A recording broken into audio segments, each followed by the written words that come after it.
Saya ingin menjelaskan identitas lain makhluk yang bernama jin. Bahwa di dalam Al-Quran di surat Jariat, Al-Jariat ayat 56, Allah berfirman, "Tidak kuciptakan jin dan manusia kecuali untuk beribadah atau menyembah kepadaku." Kita tahu bahwa Al-Quran adalah kitab yang nyata, bukan kitab hayalan, bukan kitab dongeng, tapi adalah kitab yang nyata. Nah, belum lama saya juga menjelaskan tentang identitas makna jin yang sebenarnya itu, yakni bagian dari virus atau bakteri atau kuman atau juga bisa disebut mikroba yang sangat halus sekali. Bentuknya sangat halus sekali, kecil, bahkan kita tidak mampu melihat jin ini dengan mata telanjang. Kita bisa dan mampu melihat dengan alat bantu yang disebut dengan mikroskop. Maka sesungguhnya jin-jin inilah yang hidup berdampingan dengan kita, yang juga sama-sama beribadah dengan kita. Jadi ibadahnya kita adalah ibadah rahmatan lil alamin. Saling mengenal, berbuat kebajikan, saling menolong untuk mencapai puncaknya, yaitu damai dan sejahtera bagi seluruh alam semesta. Inilah ibadah yang telah diajarkan oleh baginda besar Nabi Muhammad SAW. Kemudian dalam ibadah ini ada program-program yang dibuat oleh agama, seperti sembahyang atau sholat, puasa, zakat, haji. Ini bagian dari program yang dibuat dalam ajaran agama. Nah, ini adalah ritual ibadah yang bisa kita lakukan dalam hidup ini.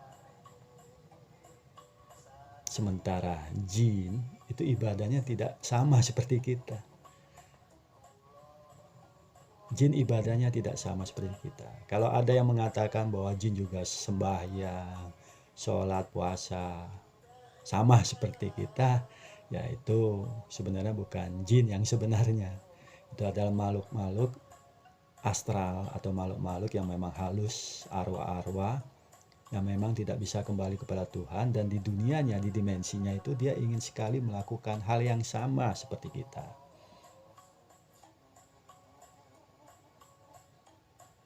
Jadi manusia itu memang ibadahnya, ibadah ritualnya, keagamaannya seperti kita, dan tidak sama seperti yang dilakukan oleh jin. Karena ibadah jin itu ya beda lagi, dan kita mungkin tidak tahu ibadahnya itu seperti apa, tapi itu bagian dari proses hidup mereka untuk berserah diri atau menyembah kepada Allah. Nah, metode dan cara kita seperti ini. Jadi caranya manusia tidak mungkin ditiru oleh makhluk-makhluk lain selain manusia. Ibadah kita ya seperti ini. Yang seperti ibadah-ibadah syariat dalam ajaran agama itu tidak mungkin dilakukan oleh makhluk lain selain manusia.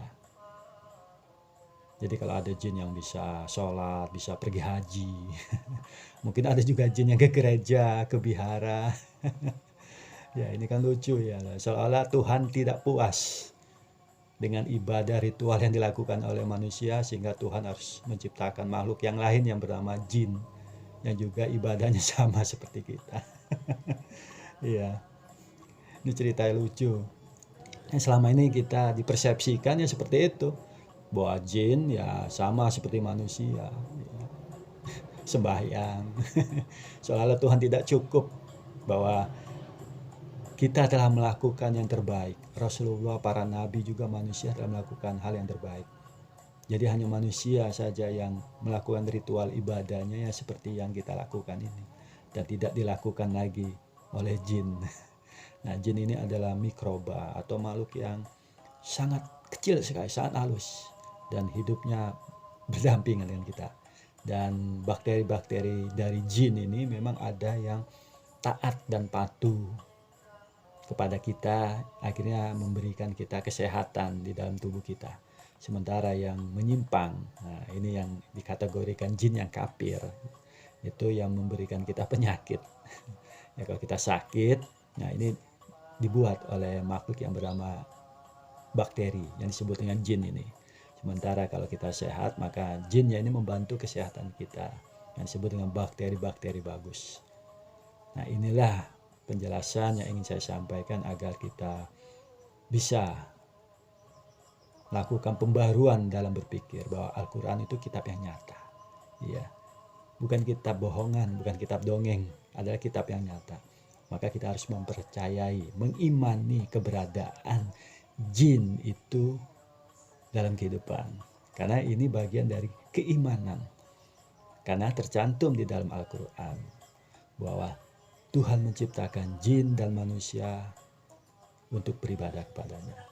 Ini yang harus kita pahami, bahwa makna jin, identitas jin yang sesungguhnya adalah bakteri, makhluk yang sangat halus sekali, yang juga kita butuhkan, yang juga membantu kita, membantu pencernaan kita, membantu kesehatan kita. Sementara jin yang kafir, yang jahat ini adalah jin yang merusak, yaitu bakteri-bakteri kuman atau virus yang merusak tubuh kita. Maka itu, jika kita beriman kepada Allah dengan iman dan kepercayaan yang nyata, ya kita harus mengimani ini. Jadi kita jangan mengimani hal-hal yang tidak bisa dan tidak bisa kita lihat maupun tidak tampak pada diri kita. Mungkin ini saja yang bisa saya jelaskan. Insya Allah membawa pemahaman dan pembaruan dari cara kita berpikir. Terima kasih.